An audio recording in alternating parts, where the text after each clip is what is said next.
6, 5, 4, 3, 2, 1.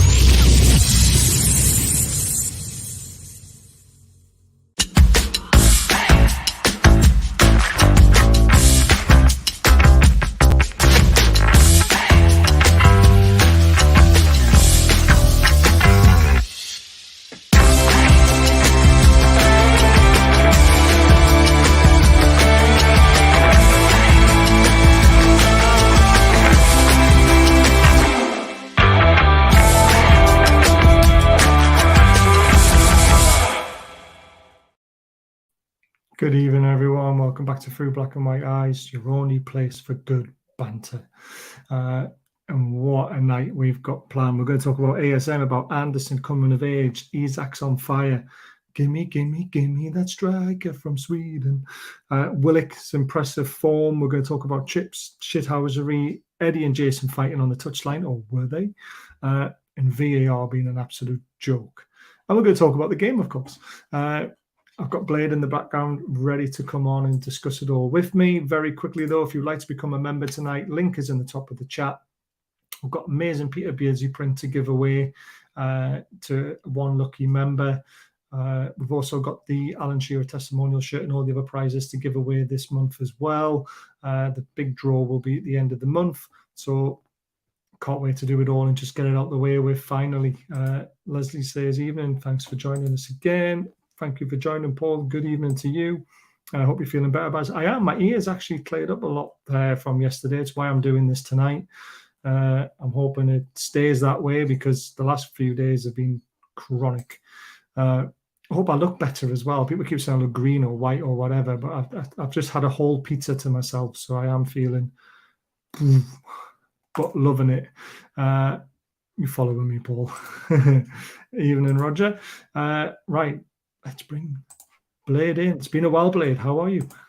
I'm all right, mate. You? Yeah, really good, man. It's good to see your face again and back on the shows. Ending Baz 3 points helps the healing process. It does. And cheers, Mark, for cheering me up while I was on Twitter through the game. Eric, Les, Paul, been a while. And hi, Roger.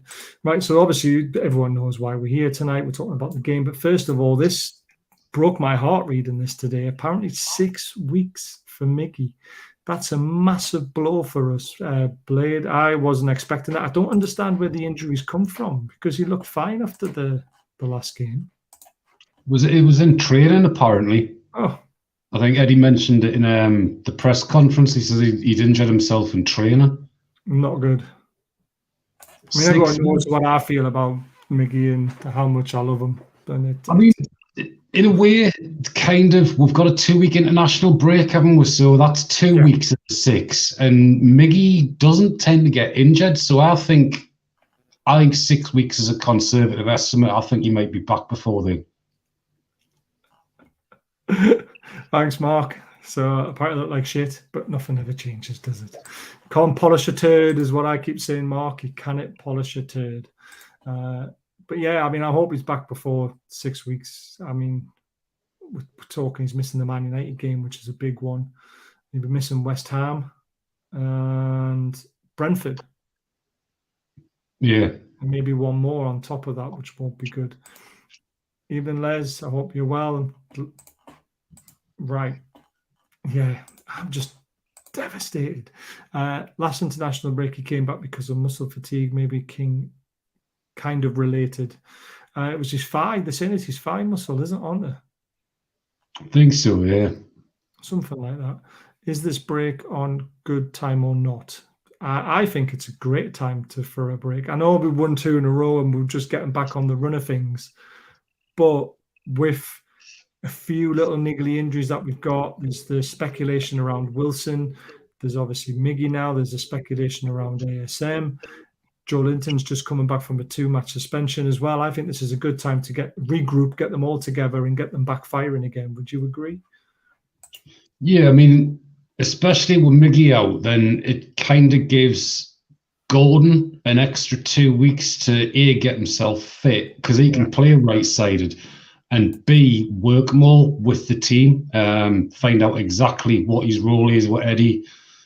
So there's some pluses. Yeah, the momentum's nice, and those games in hand, I'd rather have the points on board than the games, but regroup, give them a chance to just sort of get those niggles taken care of, providing, of course, the lads who've got away on international duty come back injury-free, because Sweden wrecked ISAK the last time, so they better not do it this time. Yeah, let's hope not. Let's really, really hope not. And they'll get treated really well on the warm weather training, won't they? It turns out you can't educate a lump of pork either, thank God for divorce. Oh man, what have I started?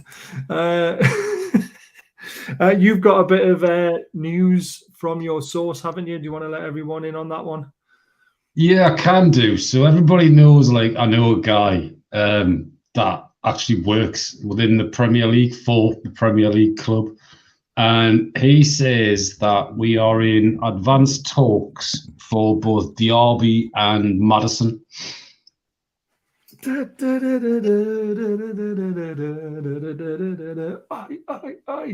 That is just music to my ears. It's just, that is my two dream summer signings, along with Osimhen or Volovic to go on top of that. And then we are challenging. Well, I mean, the draws this season, like, with just a few of those draws or a couple of like VAR decisions the right way, and we would already be challenging. I mean, from where we've come to where we are now, I get some of the fan base being a little like down because we've been like in the top four for the majority of the season, and then we had that little bit of a blip, which wasn't really a blip. We were still playing well. We just couldn't put the ball in the net. Yeah, I mean, if those two get in, and then I'd like to see another striker. Like I say, not maybe this one, because I think that position is going to be ISAK's, but a backup, and then Maddison gives with the option of playing a number 10 with a striker. Then, if we get that, then yeah, we'll definitely be in the mix. I think he's going to look to change up the formation a little bit. He might stay with 4-3-3, but then he'll move things around for different games. Cava would be another amazing signing from Napoli if we can get a hold of him. You know, if you can add a striker, even if it's not Osimhen or Volovic, if it's someone like Ivan Toney or even Mitrovic, I'd take either one of them back, to be honest with you, because they're a different type of player to ISAK.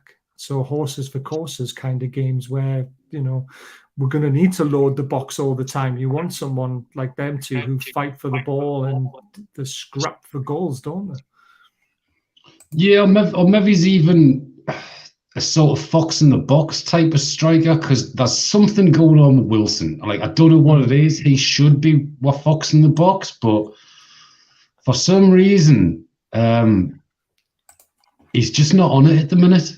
No, well, there's rumours he's got another woman pregnant, hasn't he? And his wife's moved back down to Bournemouth. So apparently this is why he hasn't been on his game. He hasn't been training well. There's a lot going on in his personal life. And footballers are human, remember? And if they make mistakes, you know, they can't just brush it under the carpet. You've seen what I've been like the last few weeks, and I've not been myself. So these things happen. Baz, what's the odds in Toney? Oh, it's a good question, and then it's whether we're going to be interested in him or not. I only brought up Toney because of the fact that he's actually starting to look like an excellent Premier League striker. And so is Mitrovic. He's come of age as well. It all depends on what our budget is and what Eddie Howe wants. What we want is most of the time is different to what Eddie Howe wants, to be fair. So let's see what happens. I'm fairly sure you said a while back that you would have to change things around as teams would work out our system. You've always got to keep adapting. I mean, you can still play 4-3-3 as a start of a formation, which he does, but it's the way the players integrate within the team. So you have the likes of Trippier playing as a midfielder most of the time, and then we go into a back three. You've got Willock and Linton, when they play together, they swap their roles quite a lot. Bruno pushes further up front, even though he's the DM at the moment, and you see Sean Longstaff sitting in there instead of going further forward. There's so many moving cogs, isn't there, Blade, to how Eddie Howe gets us to play our system. Yeah, the 4-3-3 is just like your default setting. Just because it says that on paper, that's not how we actually play. Like, a lot of the time, we're actually playing a 3-5 sort of 1-1. So The systems can mean anything, but a lot of teams, it's all about adapting on the pitch and the movement and interchangeability on the pitch. So if you actually freeze frame at varying points during the game, you'll see will look nothing like a 4-3-3. Yeah. That's a bad joke, bad. Sorry, he's on fire. Doubt, but a gambler in trouble. Oh yeah, he's that's the odds and right. Yeah, I get you now. It actually just read like a normal question, mate. That's why I was being dyslexic. I didn't read the joke in that. I just read it as an actual question. But yeah, he is in trouble. He's been picked for England though, which is, if you've been picked for England, they mustn't be too worried about the charges. He's denying a lot of them, so we're just gonna have to wait and see what happens with that. But right, we've kind of gone right off track because of all the questions and stuff that we're talking about. We are here to talk about the magnificent 2-1 win on Friday night. I actually said 2-1 as well. I didn't even back it though. What an idiot I am. This was the lineup. I was leaving work at 7, and when I got home and I checked the starting lineup and seeing Jacob Murphy start again and finding out Miggy's injured for 6 weeks, I was just like, oh man. So that was a bit of a surprise, but not a surprise because of the injury. But the rest of the team picks itself, doesn't it, Blade? Pretty much, yeah. I think we kind of know what we expect now from Eddie. And to be fair to Murphy, I think he's done well. His crossings look good. He gets into some dangerous areas, and yeah, he's looked quite comfortable. So I had no sort of problem with the lineup. No, I didn't have problems with it. I was a bit, I didn't realise Miggy was injured for that long, or injured at all, to be honest with you. I thought he was going to be fine. And obviously when you're working 12 hours, you don't really get to look at your phone as much. And then I was just a bit surprised to see it. But like you say, Murphy stepped in, which we'll talk about in a bit more detail soon. But this is Forest's lineup. Johnson started. I was a bit surprised to see his name after a few people said that he was potentially injured as well. So they kind of played us a little bit with that one. And Shelvey obviously starting against his old club as well. He has obviously had the danger potentially of causing some problems with our back line with his passing and stuff like that. But I mean, looking at Forest's lineup, were you surprised at any of the inclusions there, or what you were expecting from them? They'd said about Johnson that he was a doubt, whereas the rest of the ones they kind of named you knew were actually injured. So when any manager says they're a doubt in a game, especially in Forest's position, you're going to put your best on the pitch, even if there is a slight doubt. Yeah, I agree. Especially Johnson, I would love to sign him in the summer. Again, I'd love to sign a lot of players, but there you go. We're not exactly going to be getting all these players because there'll be nowhere to fit them, will there? The way I'm not without clear out now. No, definitely not. We do need a clear out as well, though. Well, there we go. Right. So the problem is that he's banned. Tony cannot train during the ban. He can't, but he'll be able to train just on his own. He won't be allowed to train with a club and all that sort of stuff. There was nothing wrong with Anderson's goal. VAR cheating us again. We're going to go into great detail on that. Even in Bazza, for me, Willock has come into his own at 23, hopefully become a top player for us. I think he already is a top player for us, to be honest with you. I put a quid on ISAK first score, a 3-1 win, £1 gone. A quid on a Daft Acca didn't work, and a quid on 1-0. Happy swaps, £3 for 3 points. I'd swap 30 quid for 3 points, to be honest with you. Jumping the gun, but Anderson was a revelation. He was. We're going to talk about him in detail. Showing skills, Les, and a winger, his natural position, Maxi swapped. I said it, Blade, and I said it to you quite a lot. Might as well talk about Anderson very quickly before we talk about the game. I wanted to see Anderson on that left-hand side of the front three. Everyone kept on saying, no, he's a centre midfielder. He should be playing in the centre three. When I saw him on loan, he was doing a lot of attacking down the left-hand side, and that, to me, was his natural position. And my God, when he came on for that 45 minutes, he did more in the first 15 minutes than ASM did in 45 minutes, didn't he? Yeah, I mean, I was one of the ones that think he's more central, but Mevy's he's been kind of training. Eddie's had him training on the left. Maybe that's where Eddie sees him. and doesn't see him in the middle. But yeah, he was outstanding when he came on. There was nothing wrong with his goal, which I'm sure we'll get to a bit later. Yes. I mean, the volley he had where he just raked it in was a good save from Navas. But yeah, it was night and day between him second half and Maxi first half. Yeah, it was. It was. But see, Tomato does make a very good point here. Maxi was involved very well in the equaliser, which we'll come to soon. But let's talk about the game in itself. We really should have been 2-3-0 up before we conceded. Hit the bar twice. There was a clever free kick. And Willock missed an absolute sitter, didn't he, when he was put in 7 yards out and he left foot smashed it into row Z. I was, at that point, when it was 0-0, I was thinking, and when we went 1-0 down, I was thinking, oh my God, it's going to be one of those games. Yeah, I did kind of have that feeling early on because I thought by half-time we should have been 3-4-0 to the good. Well, I'll give them the credit of that one goal. It was a good goal and it was well taken. But yeah, that's kind of the issue. Like, where midfielders need to start hitting the back of the net more regularly. We can't keep relying on like one player doing everything in terms of actually putting the ball in the net. Like, we were lucky that Miggy had his purple patch. I wouldn't say ISAK is a purple patch. Like, ISAK is a goal scorer. He's above 1 and 2 now.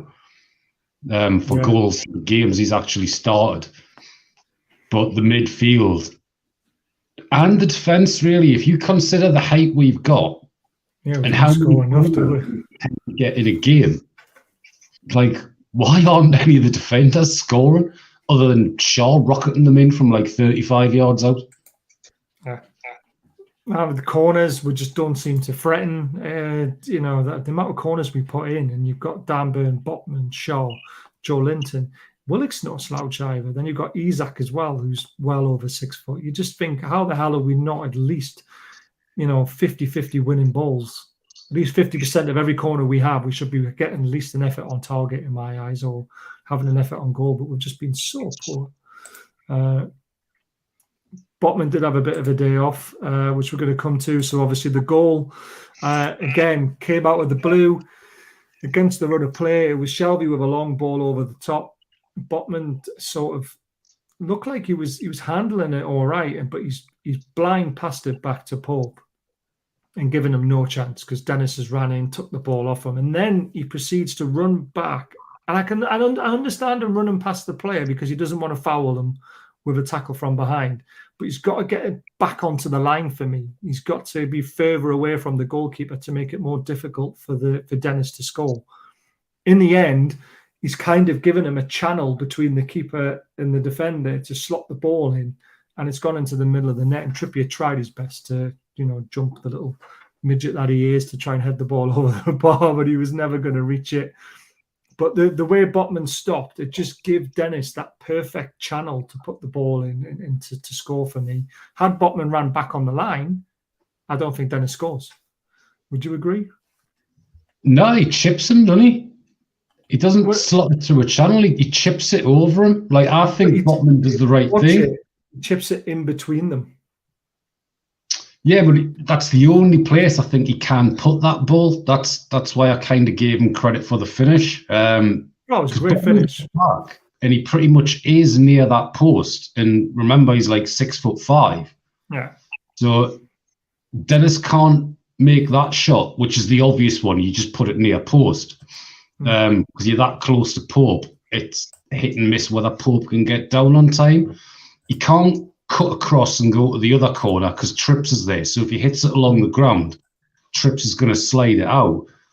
I think we just need to give the guy credit for the finish. Yeah, it was a bit of it was an underhit back pass. It was blind. It was blind. That was the problem. He didn't see Dennis making that run towards Pope. I don't think he underhit it that much, to be honest with you. I just don't think he was expecting Dennis to be there. And that's what let him down because he wasn't watching what the forward was doing. It was a blind pass. And yeah, Trips was on the line, but he was too small. And I just think just the way that Dennis was given it was the only way he could score was to chip it. But it's a guide. Like if I'm playing football or snooker, you've got to get the white between two balls to hit a straight shot. You've got that guide, haven't you? And that's the way I look at it. And I honestly think if Botman had ran back on the line, we would have had two players on the line, and he still would have had the keeper to beat, and then it might be more difficult for him. I don't know. It's just the way I saw it. But it was a great finish. Can't complain with it. It was an outstanding finish. Hi, Baz Morgan and chat. Great result today for Nufc and us. Thank you. We were last night, mate. But you had a great result today. That was buzzing for you, getting a point at Chelsea. The more teams, big teams like Liverpool, Chelsea, Spurs drop points, the better for us. Did Eddie say post-match that the squad are off to Dubai? Yeah, they're already there. I'm sure they already flew over this morning, didn't they? I think they were flying out, yeah. No, I think it was not a day off and then flying out. I'm sure someone's put a picture of Dubai on already and they're already there or something. But if not, I mean, they'll be there soon. Maybe I straight away. I thought they were out there. Conte being at Spurs after, I know that was a terrible meltdown on TV he's had. If Botman was stood one step to the side, he blocks it, literally missed his head by a margin. Yeah, like I say, he had a guide just for me. I just, honestly, if he ran back on the line, I think he would have had it more difficult. It was hilarious. I've watched a bit of it, but then I had to stop because I was doing this. But right, let's talk about our goal, because it came from a tactical masterclass from Eddie Howe, or was it Tyndall? Because they were arguing on the touchline, weren't they? What the hell was all that about? I think them two's got a history of it. I mean, they've been together that long that they're probably just like two mates that occasionally disagree. Yeah, I mean, there's no in that. But it's just two passionate guys sort of doing what they love. Yeah, it's true. It's good to see as well, to be fair. But it was a well-worked goal, well-worked idea, because they moved ASM into the central striker position. They moved ISAK out onto the left, which me and you, we've all been saying that's probably his best position, like a Thierry Henry, which is why we need another striker. And it went down the right-hand side. ASM played a lovely ball off. Got played into the channel to Willock. Willock did really well. Got it back onto his left foot, spotted the run of ISAK at the back post. The ball was good, but it wasn't great because it was behind ISAK, and he's just stuck his leg out, and he's volleyed it into the far corner brilliantly. Well, he shinned it into the far corner brilliantly. Doesn't matter how they go in. Sometimes when you shin them, they come off perfectly, and it nestled into the far corner, and we got what we deserved, didn't we? I mean, we didn't deserve to be going in losing. We deserved to be going in winning. Yeah, and what a time to get it. 2 minutes into kind of injury time, that's what you want. It gives them no chance to sort of get back at you after the whistle, which, as we often know, you're at your most vulnerable when you've just scored, so it gave them no chance for that. The way at first I thought ISAK had ran too far past it, but he just manages to check his run, and to be able to angle his body like that. Yeah, and I mean, he shins it, but he knows what he's doing with it. From where he was to lean back and stretch and get it, that was probably the only part of his leg he could make contact with. I think if he tries to go for the volley on the foot, he'd have been falling backwards to hit it. So I think like the way he adjusted his body shape and just planted it in off the post was outstanding. It was. And to put it into cricket analogy, it was like a batsman being off balance, facing a 90-mile-an-hour ball and needing to hit a six off the last run. He's got himself in a bad position and he's flat batted it back over his head for six. That's probably the best way to describe it. Isak will end up leaving if he's played on the left. He prefers to play as a centre forward. I don't agree with that. He played on wide left for his old club lots of times, didn't he? Yeah, he's even played wide left for Sweden. Yeah, exactly. I don't know where you've got that one, an ominous one, but he actually likes being on the left. He got his goal when being on the left for the end of the second half. Pretty sure he stays if he scored. And if you think about it, all the runs that he made against Wolves were in that left-hand side channel as well when ASM was doing it. LBW. Definitely wasn't an LBW. Spot on, Mogul. Knew exactly what he was doing. He did. Cricket analogy, man. Someone asked me to do it. I was never going to go there, but there you go. By the way, Gary Neville can play some cricket shots.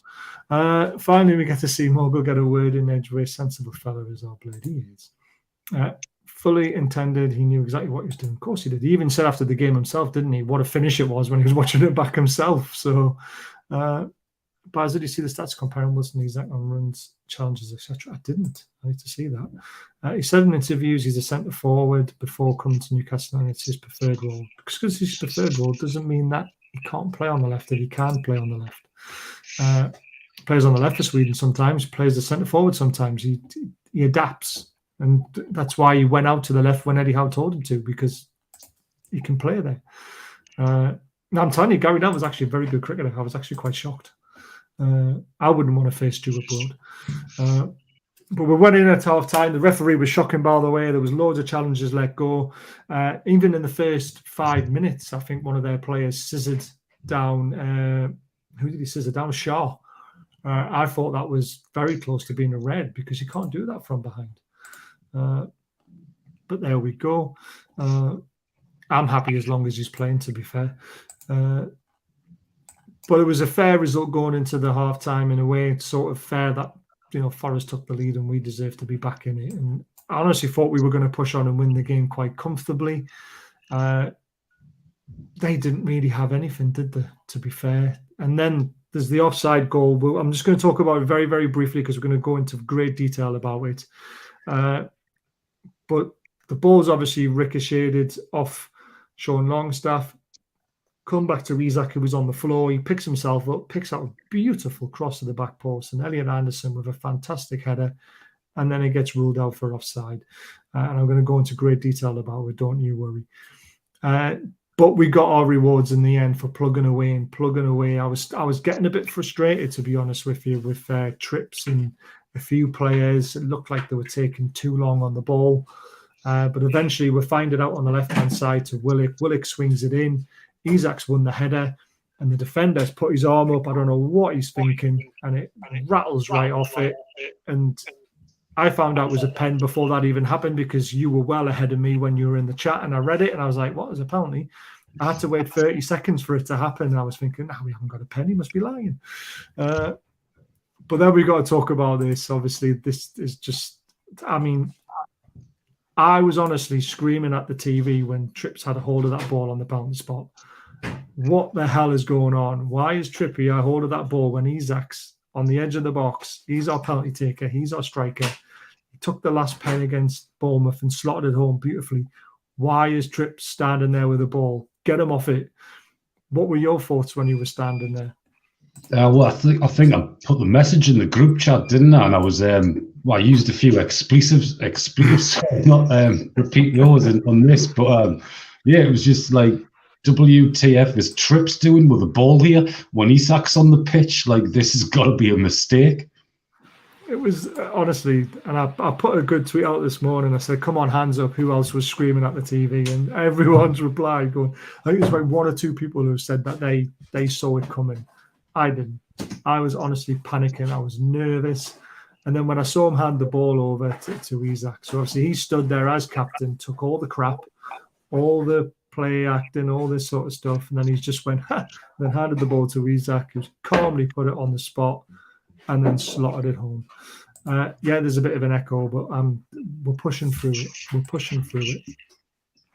How much shittier was the ref than usual? Oh, he was absolutely terrible, the ref, which we're going to go into. But it was great to see the players celebrating with the fans again. The togetherness in this team is absolutely superb. We all love it. It's been far too long for these pitches. Now we've got 2 out of 2. I'm trying to see if there's anything dodgy in this. I mean, Murphy always looks like a right crease in these pictures, doesn't he? Someone's got the hand up in the back going, look at me, look at me. Even the security guard's got himself in the picture there next to the door, whoever that is. But after the game as well, John Joe Shelvey came out. He was interviewed. I don't think Nufc would whinge as much as they did on the pitch, but it's a game of football. I represent this football club now. I will give it my all. But yeah, a lot of whinge bags in the team. I will tell that only in a jokey way. But Shelvey was on Bruno, and how many times did he foul him? I mean, Jesus Christ. Yeah, it was relentless. I thought he was doing like a one-man hatchet job on Bruno. Yeah. Yeah, I mean, Shelvey's comments got taken out of context. He's They did. He was joking, wasn't he? But it's just funny, isn't it? Having a laugh. I mean, it's only been 6 weeks since he left our dressing room. Yeah, exactly. The other one, where is it? Someone made this.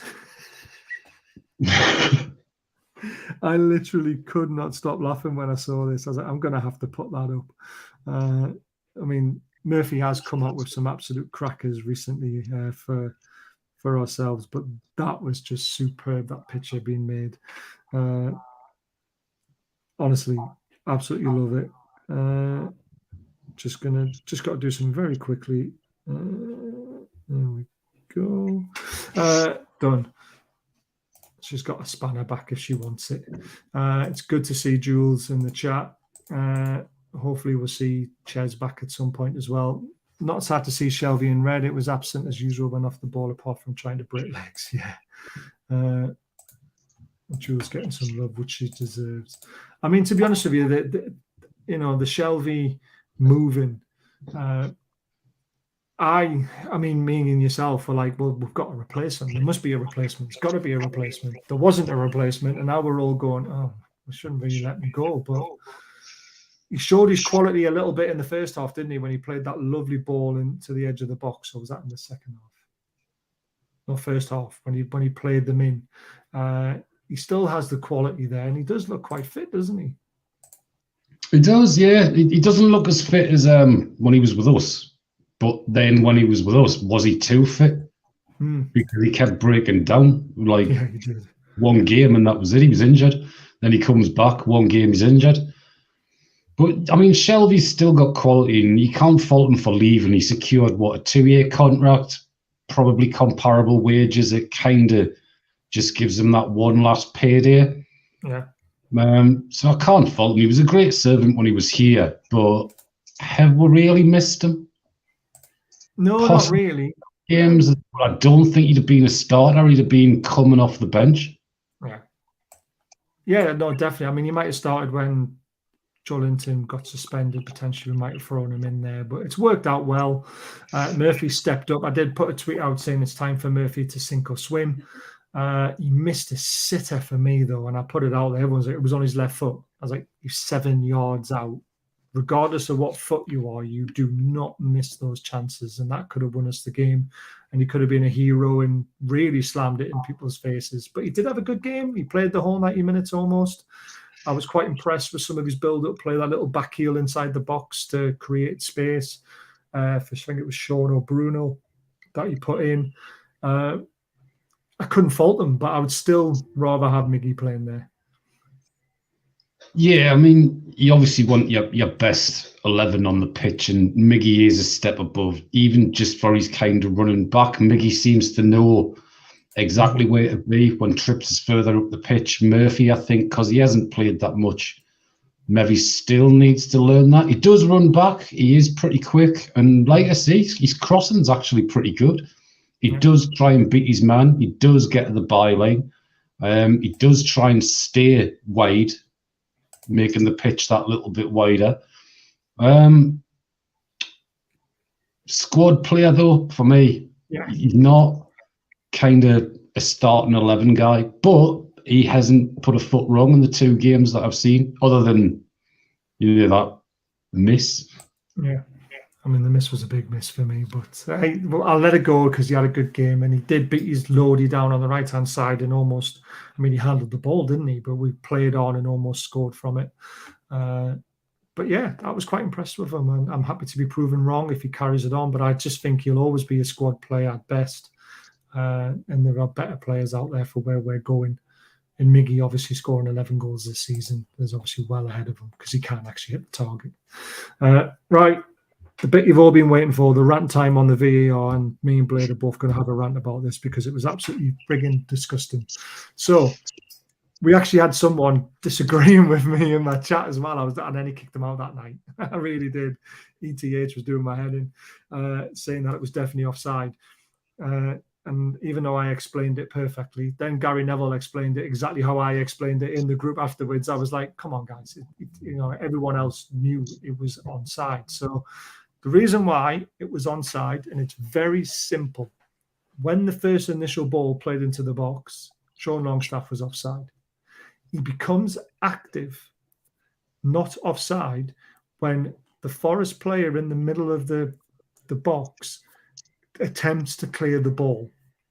And there's no way that's a ricochet. There's no way he's not attempting to play the ball. The only way Sean stays offside is if he didn't put his foot out to kick it. It just hit him, and then it went towards Sean.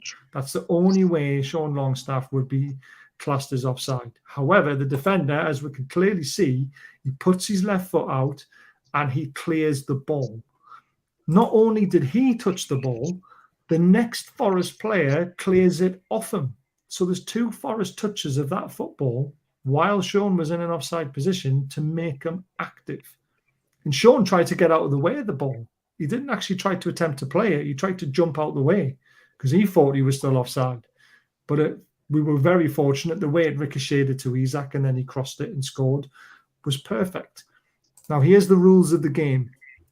Deliberate play is when a player has control of the ball with the possibility of passing the ball to a teammate, gaining possession of the ball, clearing the ball. So it was the third one, which is what this Forest player did. He went to clear the ball. He just cleared it poorly. The following criteria should be used as appropriate as indicators that a player was in control of the ball as a result, deliberately played the ball. The ball has travelled from a distance and the player had to clear view of it. Well, he did. There was a big distance from that cross. He had a clear view of it, and then he went to play it. The ball was not moving quickly. I don't think the cross was moving that quickly. The direction of the ball was not unexpected. It never touched anyone on the way through. The player had time to coordinate their body movement, i.e. it was not a case of inactive stretching or jumping or movement that achieved limited contact. He had plenty of time to get good contact on that ball. A ball was moving on the ground. It was easier to play the ball in the air, which is very true. But this was a cross.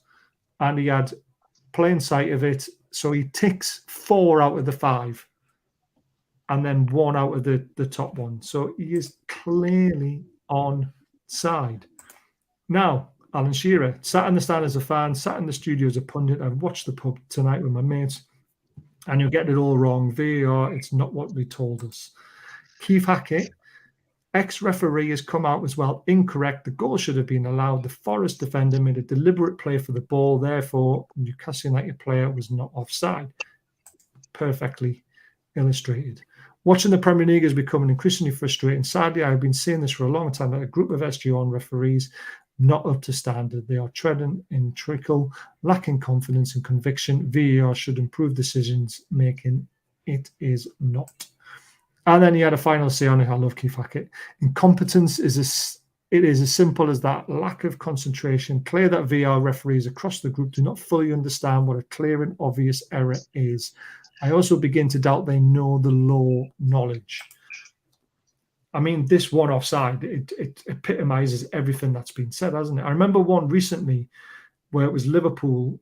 Salah was offside and the ball was played over the top and the defender tried to head it away and it ended up heading it into Salah's path and he was given onside.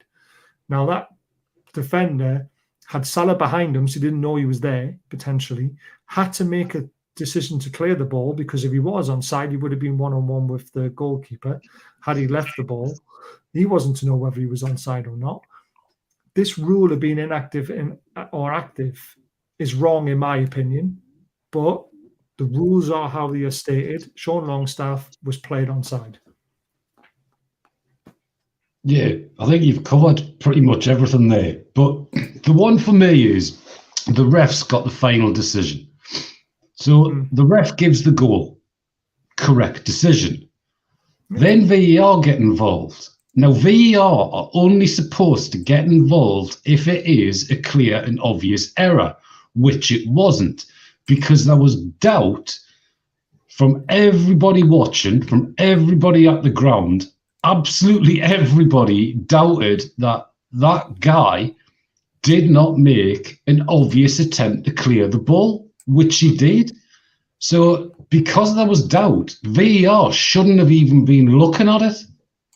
The ref's first decision should have just stood. It was a goal. There was absolutely nothing wrong with it. 2 Forest players, and I've watched it back like 30 times this morning. 2 Forest players made a clear and obvious attempt to clear that ball. Exactly. And it's the fact that it's 2, not just 1, that gets me. And people were like, oh, Sean Longstaff never touched it. I went, he absolutely nailed the ball off Sean Longstaff. So he's attempted to clear the ball, which then plays them onside. It wasn't just 1 player, it was 2 players. This is why I just don't get how they can get that wrong. They either don't understand the rules themselves, or they just wanted to chalk it off because when the initial ball was played, Sean Longstaff was offside. That's what it feels like. It's very true from rumours that our other channels are saying that Saudi is all sorted to be next shows. Next season's sponsors. Next season's sponsorship, yes. I think it's out everywhere. It's been all over Twitter as well, Mark. We do believe it will be Saudi Arabia on the front of the shirt. The bad news is we're struggling to get rid of Castore. We are in advanced talks with Adidas and Nike and Under Armour. I think Adidas will win the race because they sponsor the Saudi Arabian national team.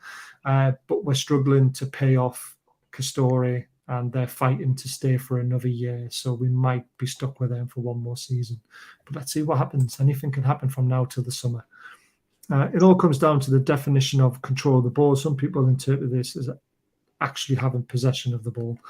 It's not about possession. Otherwise, other ones would be offside. Like the comparison with the Salah one with Liverpool, he never had control of that ball. He headed it up in the air and it landed at Salah's feet.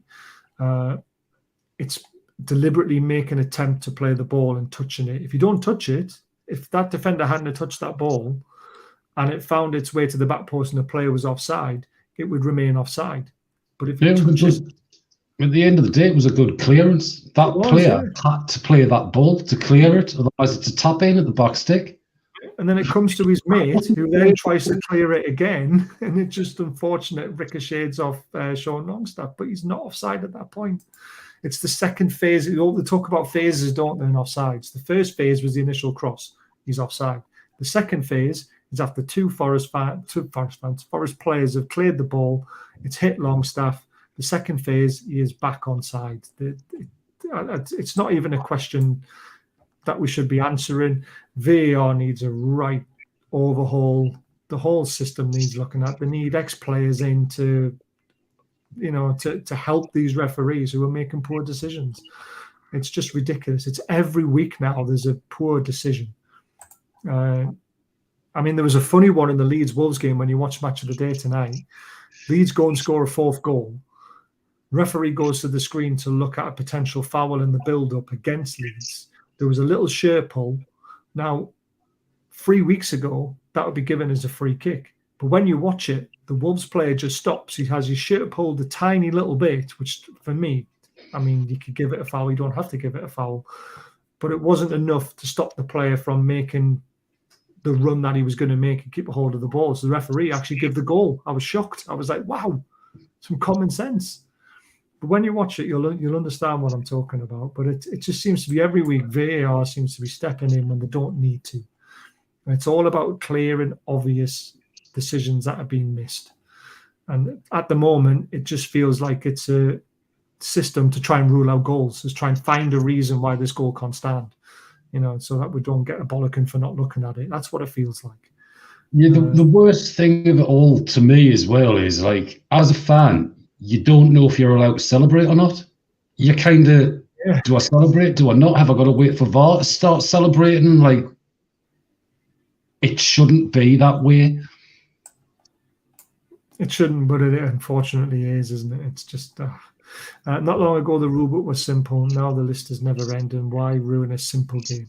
Well, do you know what it is, Stephen? I would love just to go back to the old rule, was if anyone's offside when the ball's played, you're offside.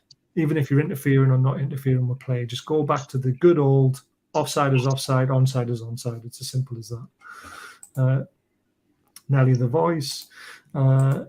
Ref fail. Oh, there's been so many fails. It's unbelievable. Important definition and detail not in that screenshot about offside. Was there not? Well, that's the one they used on Sky last night. So if the pass attempted to gain possession or clearance by the player in control of the ball is inaccurate or unsuccessful, that does not negate the fact that the player deliberately played the ball. But it was a clearance that was successful because the ball went out towards going out for a corner, and it also reached one of his players as well because the second player had a chance to clear it. So to me, it was a successful. So there we go. Exactly. Forest players weren't even complaining about it either. Why do VAR check every single goal? Why don't they just check continuous corner, goal kick decisions? Oh. End of VAR. I'm afraid of getting worse, but the win last night is working miracles. It is. What gets me is that SL is literally behind the direction that the ball gets played to. Exactly. He's not even interfering with the actual first initial cross because the cross is going away from where he's standing. Well said, Jules. Agree it was a clean, but refs clearly don't understand the intention of in control of the ball here. That's what it feels like. The refs don't know what they're doing. Full stop. To be honest with you. Yes, I agree with this as well. I don't think it was a penalty in the Southampton-Tottenham game. Am I glad it was a penalty? Yes, clearly, because it ended 2-2, but it wasn't a penalty. Cheers, Roger, for agreeing. What annoys me is that the commentators are hearing the VAR decision before the ref, and of course us. How can that be right? Well, that is true as well. I don't like that. The refs are going to be mic'd up next season, I believe, though. So yeah, I mean, hopefully I think I put in the chat last night as well. That kind of like the TV company had shown every angle of that goal multiple times on screen before VAR had even showed the one angle, and they only showed one angle to the ref. It's like, why use VAR cameras when the TV company can clearly do it quicker and faster? Yeah. Just literally screen the match at the side of the pitch and let the ref look at that, because the TV company does a far better job. Yeah, absolutely agree. You can't even celebrate a goal these days because you don't know it's going to be given. The only time you know it's going to be given if it's a screamer, really. But even then, it might be ruled out because someone might be standing in an offside position. Barely any attention given to Bruno being rugby tackled.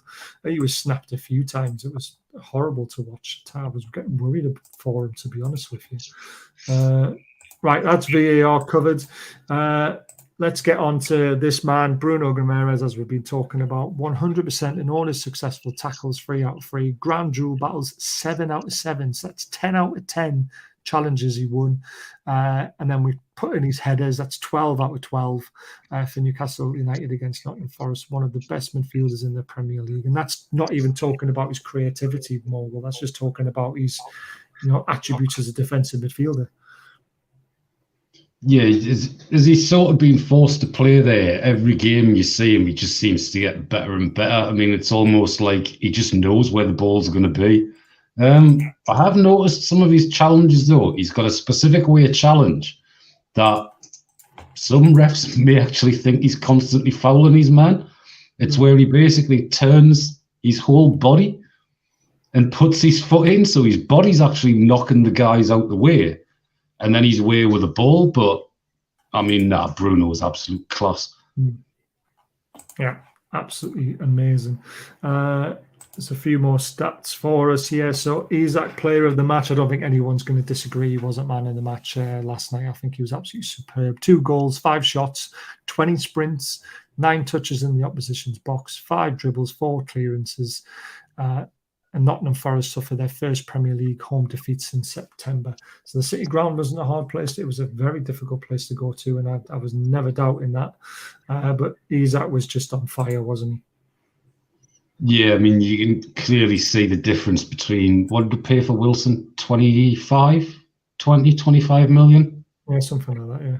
And 65 for ISAK. You can tell the difference. I mean, ISAK's one of the new breed of highly mobile strikers that I think the top sides in Europe you're kind of seeing, other than Juve, who obviously with Vlahovic, he's a sort of throwback to the old number 9s. Yes, I agree. I have a feeling we'll smash Man U and West Ham after the break. I think we're going to beat Man United. I really do. The other player I want to highlight is Willock. I think his form has been so impressive. That's 2 assists in 2 games for him. Everyone remembers COVID Willock, but like I've previously said on the Look Ahead show, that was a Willock that was on loan, who just had a free spirit, didn't have any worries, knew he was going back to Arsenal, just wanted to play football, no crowd on his back.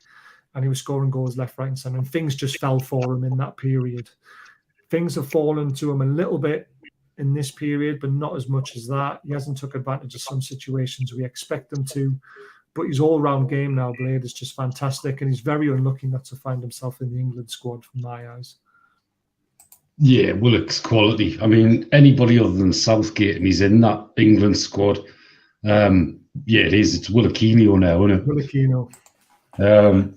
Yeah, Willock, he's going to be absolute quality. He's just going to get better and better. The goals will come. He does score the odd one. He needs to add more, like I said earlier, but I think all the midfielders need to start chipping in more.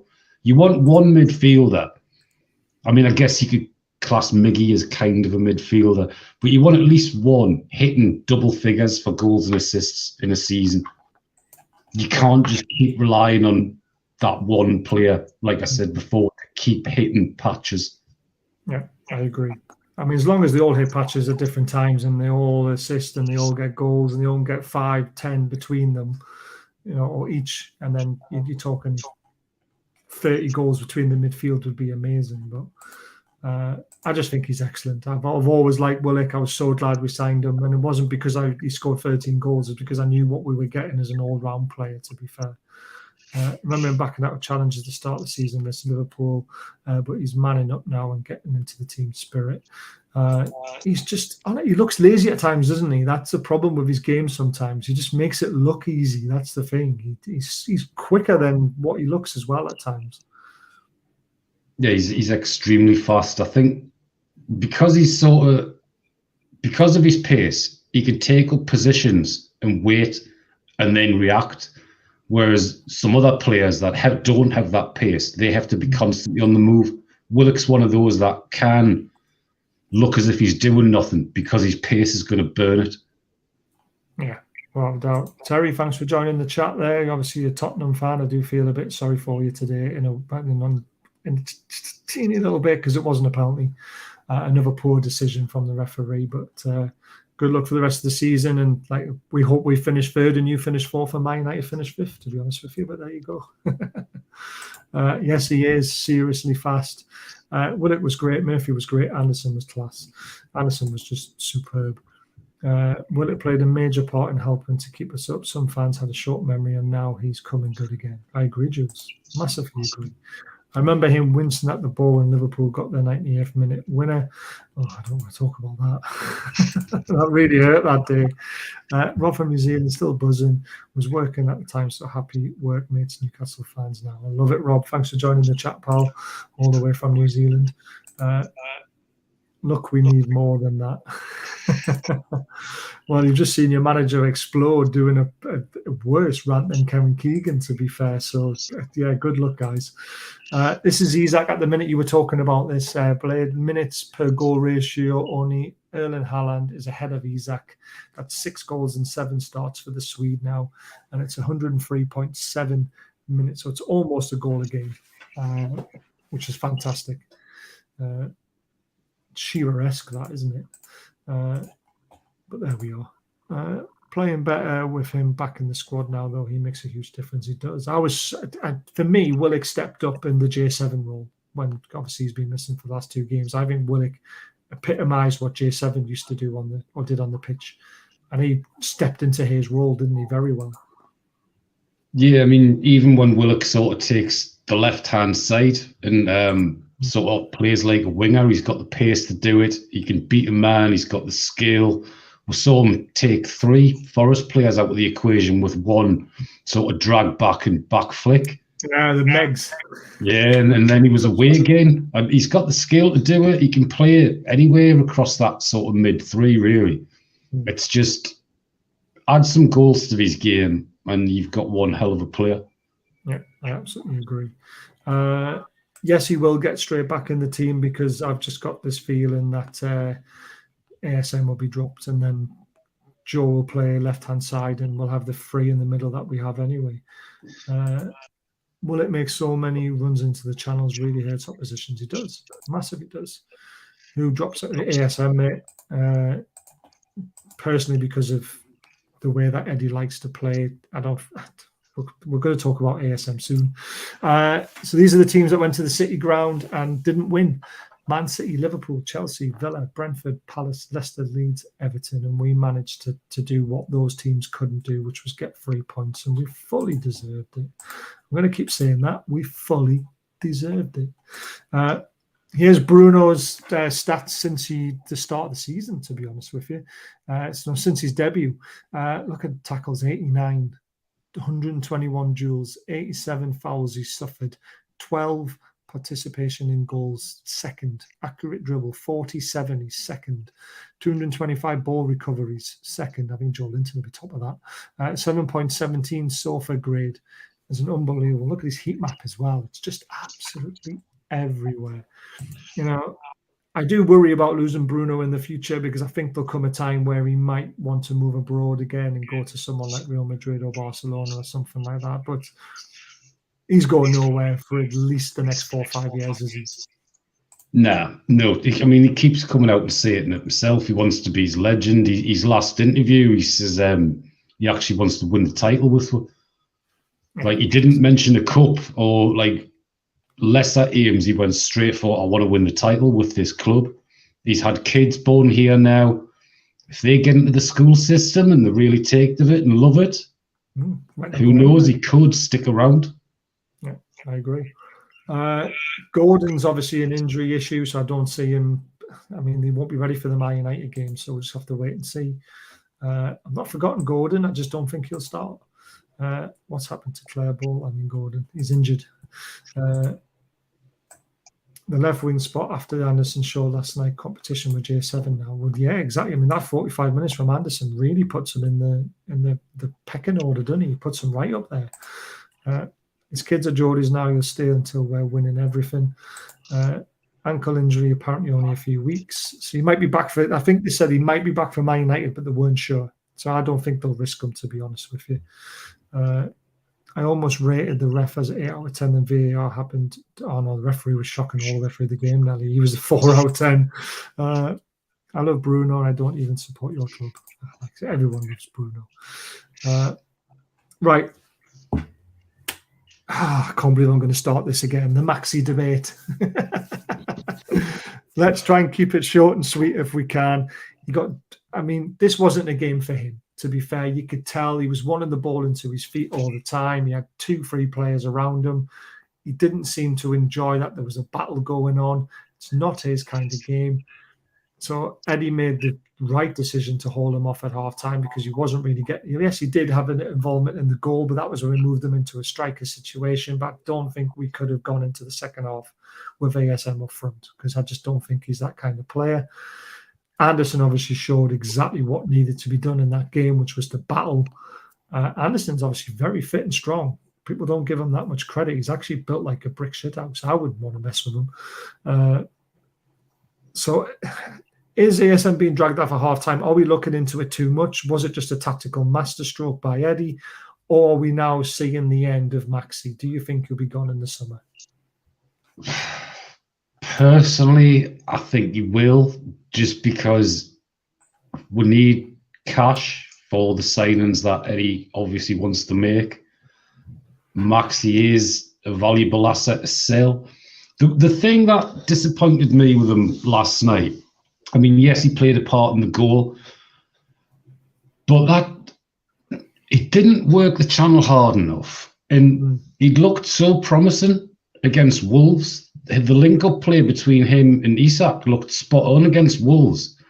And then he goes and puts in a sort of mediocre performance. It's the consistency with Maxi. I think that's so frustrating, which is why we're constantly circle back to, is it his time? Is he done?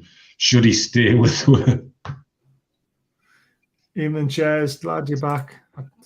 It's nice to see your face in the chat. But yeah, I mean, the ASM we had last week was fantastic. Like you mentioned, the balls he was playing into ISAK. I even tweeted him and said on the thing, because he said something about the result. I said it was great to see you and ISAK link up. Really looking forward to seeing more of that in the future.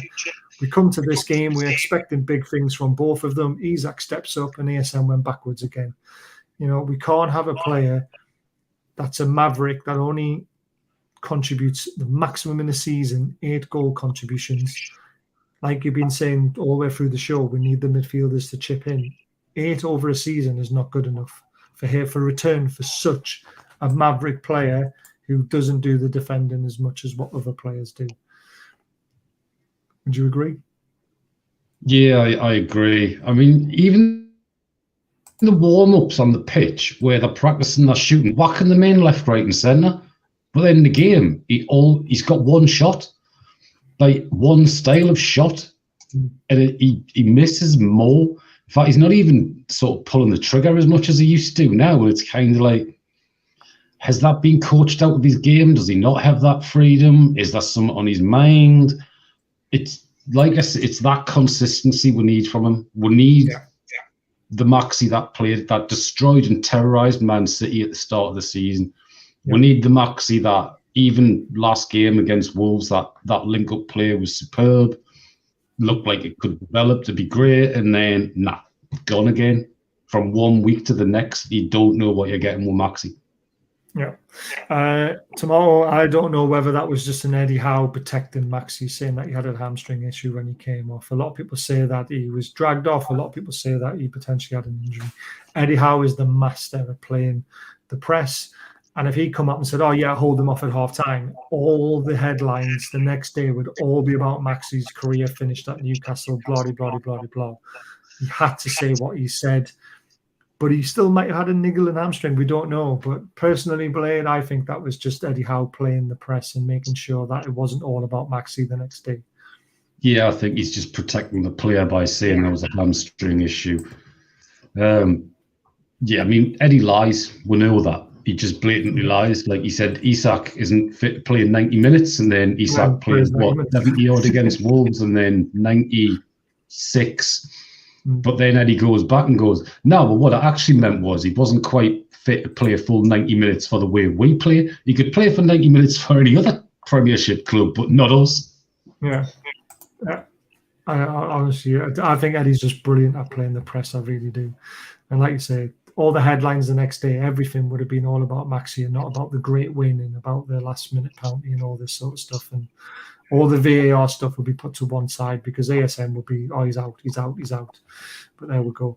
I personally think he'll be gone in the summer now. I think if Diaby and Maddison are our top targets, I don't think there's room for ASM in this team. And he won't want to be a bit part player, will he? No, I think that's also part of the problem since PIF came in and the ownership model changed. Like Maxi thrived when he was sort of top dog. He was even famously quoted as saying, you'll see the better Maxi when there's better players around us. Well, now there is better players around you and we're not seeing the better Maxi. Yeah, exactly. Maddison all day long. I'm sure you're the same. Yep. Off now. Hope you lot keep up the good work. Great show, Baz. Cheers, pal. Have a good night and good luck for the rest of the season. I'm sure we'll speak to you again before then. But a great point away to Chelsea. Agree the movement on and off the ball was good. Brought true balance between left and right. Exactly. Fair enough if it's how protecting Maxi. I honestly think it was. But again, he still might have a little niggly injury. We don't know. Eddie Howe is just that poker-faced and that good at lying and playing the press. He's not going to throw a player under the bus. He's not that kind of manager. You'll know when Max is in trouble because you'll end up what's happening with Fraser, won't you? You'll end up in the other 21s. So I mean, Eddie's shown with that he's not frightened to make hard decisions. I know at the start of the season, we were saying, like, can Eddie make the tough decisions? Well, yeah, he can. He's proved it. Yeah, exactly. Right.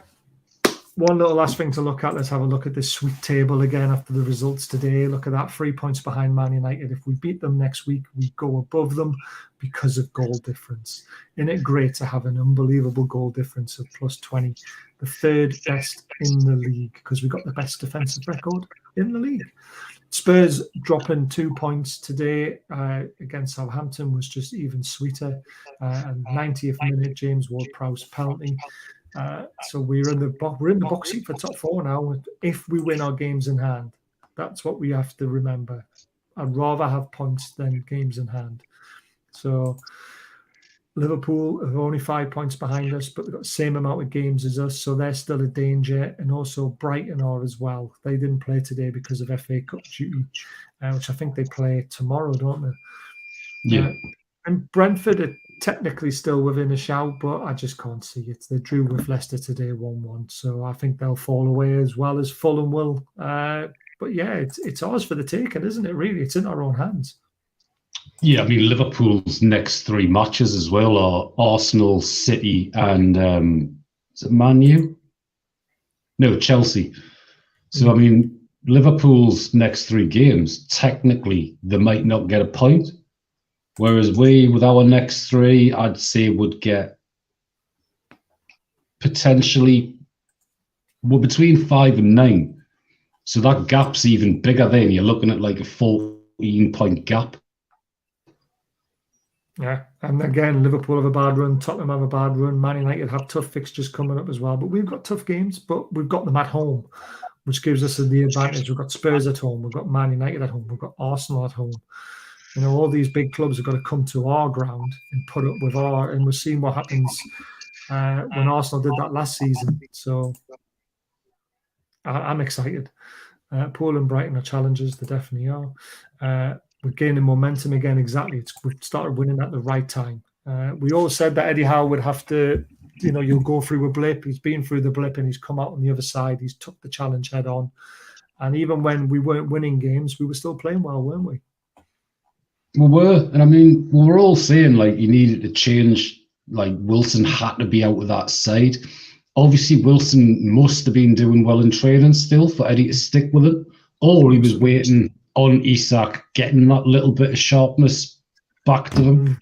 He was a bit off in training. We don't know that, but when it's come down to it, he's like, right, yep, champion Wilson. If he's done what it's alleged he's done, then that just gives Eddie the reason, right, ISAK, you're the man, get up there.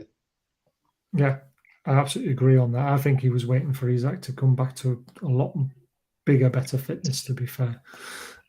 And yeah, Jules, I wouldn't want to play Eddie at poker because I think he'd wipe me clean out quite quickly as well, to be fair. You'd probably win on a couple of deuces and I'd have aces and I'd probably fold. Botman and Pope going to get back into form again. Now they know they can score again. I think they started feeling too much pressure when they didn't score. I agree with that. I think the defence have kept us in games and won us games. And they were feeling the pressure a little bit, knowing that the goals weren't going in, and they were thinking, we've got to keep a clean sheet because we're either going to win this game 1-0 or we're going to draw it 0-0. So there we go. I let him win anyway. I wouldn't. He's got more money than me. I want to clean him out. Arsenal, Spurs, Man U, all to play up here. Exactly. We've got Chelsea at home as well. No, we beat them 1-0, didn't we? Yeah, so I've got Brighton as well at home. There's another big game. I remember how young Botman. Yeah, Botman's only 22. He's made a mistake. He'll come back better. He's in the international squad. So congratulations to him and ISAK, who have made the international duties. Trippier as well. So yeah, Gordon was brought in to play on the left. Howe doesn't trust Maxi. Give him enough chances, he'll be gone in the summer. I think he will be. And I think Diaby will come in. We need squad depth, remember. That's the other problem we have at the moment. Right, that's the end of the show. Thank you so much for joining in. We'll try and do another one at some point. Want to talk about potential transfers in the summer and players that will leave the squad and all that sort of stuff. So we'll put one together soon. Obviously, it's the international break, so there's no look aheads or anything like that. So keep an eye out, keep the bell button, hit the subscribe button, consider being a member, all that sort of stuff. Going to try and get right back into it because I've been off the boil a little bit recently. So we're going to try and get some more shows in. Yeah, please don't injure ISAK on international duty. Please, please, please. 2 weeks for my United game, so we'll have a look ahead for that. And I should be okay to do a watch along as well, because I've got 3 weeks off now due to factory shutdown, so forced holidays. So keep an eye out. Blade, I'll be in touch as always. But thanks for tuning in and watching. I hope you've enjoyed the show, and we'll see you next time. Take care.